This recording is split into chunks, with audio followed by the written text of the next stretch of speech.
ও জায়গাটার লোকেশনের লাগে আপনারা অনেক কমেন্ট করছেন ভাই ইনো গিয়া কিতা করতা ইনো কোনটা নাই, তাও আপনারা লগে লোকেশন শেয়ার করি। গোলাপগঞ্জ থাকি আপনারা আইন যদি তাইলে উঠি যাবা 1 মাইলের গাড়িত, মার্বেলাসও সামনে অন্য ফাইলি বা 1 মাইলের গাড়ি। বাডাখা দক্ষিণ থাকি আইলেও উঠি যাবা 1 মাইলের গাড়িত, 1 মাইল আইয়া আপনারা ও জায়গার মাঝে লামি যাবা। গোলাপগঞ্জ থেকে সিএনজি ভাড়া 10 টাকা রাখবো, ঢাকা দক্ষিণ থেকেও সেম 10-15 টাকা রাখবো। অনল আমি আপনারা টেকনিক্যাল কলেজের ওদিকে যাইবা, চাইলে ও জায়গা থেকে টমটমও ভাড়া করতে পারেন। টেকনিক্যাল কলেজের তুরা সামনে দেখবা একটা দোকান আছে, এর সাইডে দিয়ে একটা রোড গেছে, ও রোডে দিয়ে গেলেও আপনারা পাইবা লেক ভিউ গার্ডেন।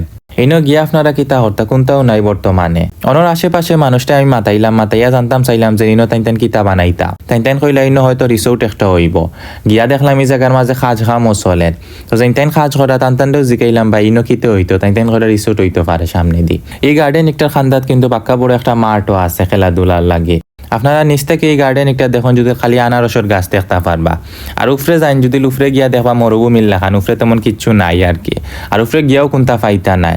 আপাতত আপনারা ইনো যাইন যদি কিচ্ছু ফাইতা না, তবে সামনে যাইন যদি একটা রিসোর্ট হইব, রিসোর্ট হইলে আপনারা গিয়ে সুন্দর করে পিকচারও তুলতে পারবা। আর আপনারা যেন এই জায়গার মাঝে আইতে, এই জায়গার রাস্তাও ভালো নাই, একবারে অবস্থা খারাপ।